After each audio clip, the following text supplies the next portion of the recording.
Еркегүлдің екі күйеуі. Екінші бөлім. Авторы Нұрдәулет Ақыш. Арманбек қыз-келіншектің көзінен қаға беріс тасада қалатын жігіттердің санатынан емес. Өзі бедеу әйелдің күйеуі болса, басқа біреуден берен суытпай, салаңдап қалай бош жүрсін. Маржанды үйге әкеліп, мәре-сәре болып жатқан кезде, бұл әңгімені естуге Еркегүлдің мұршасы бар меді. Сөздің қысқасы, бұлардың үйіне нәресте қалай кірді, Арманбектің Еркегүл білмейтін нақ сүйерінің де аяғы солай ауырлапты. Перзент қанаға түскені жуырда ғана. Сөйтіп 5 жыл бойы сарыла күткен баласына жуырда ғана қол жеткізіпті. Бала болғанда қандай, балпанақтай кәдімгі ұл. Тек оны сыйлаған некелі келіншегі емес. Еркегүлдің қолынан не келеді? Бақырып шақырып қанша жылағанмен, бет алған жағынан күйеуді енді қайтара алмайсың. Бұл күндері Арманбек күйеу ғана емес, бақытты әке де ғой. Бәлкім, ол өзінің шын жаңрағын жаңа тапқан шығар.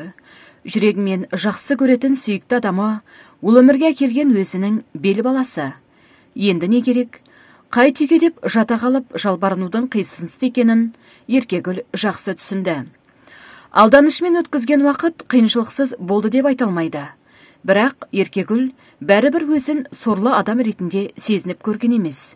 Кішкене ширап жүруге жарасымен-ақ Маржанды балалар бақшасына өткізді.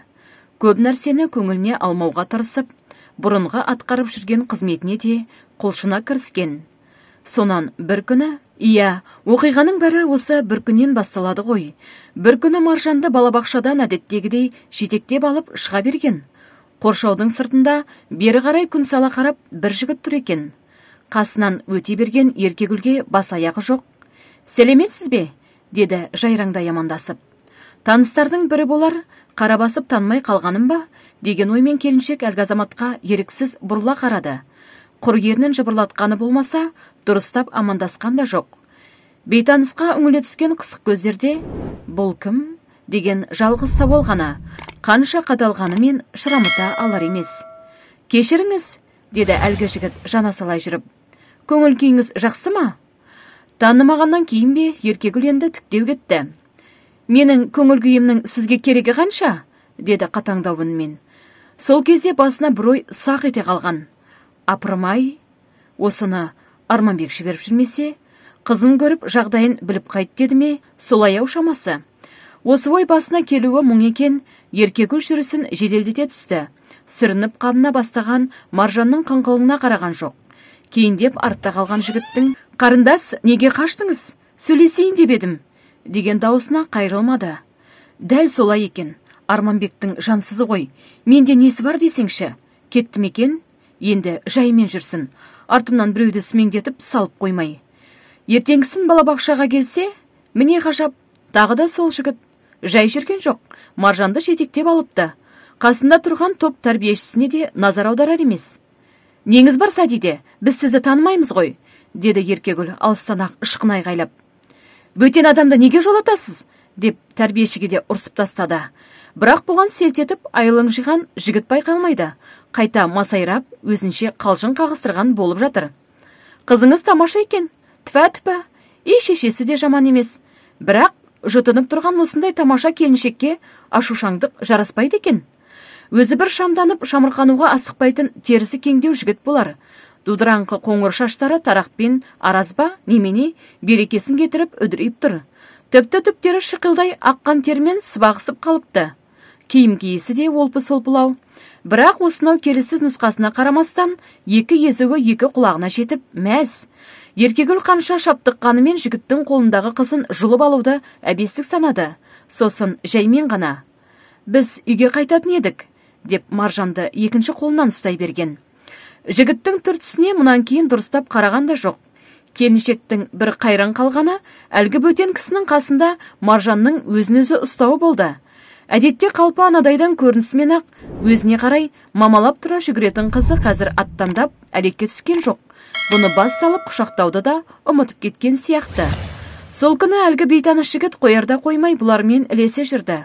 Аты Жантас екен. Орта бойлы, олпы-солпы ет жеңділеу жігіт. Жайраңғағып күлген кезде баладай мәз болуға бейім екендігі байқалады. Бойынан ескен тері иісінен Еркегүл сәл-пәл тіксініп қалғандай болды. Бірақ алғашқы күндегідей құйындай ұшып, безіп жоғалған жоқ. Келесі күні балабақшаға барар жолда басына келген ой.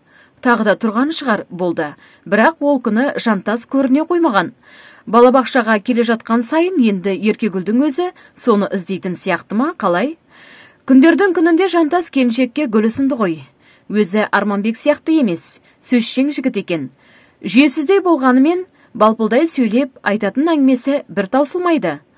Сонан не керек, сол жылдың күзіне қарсы шамаданын көтерген Жантас Еркегүлдің үйіне кіріп алды. Жүрегінің түбінде осынау қарапайымда ақ көңіл жігітке деген бір нәзік сезім оянғандай. Жантастың ұсынысына қарсы болмағаны да сондықтан.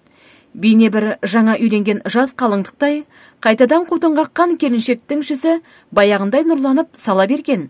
Бұған дейінгі өмірінде Арманбек есімді мінезді азамат болмағандай.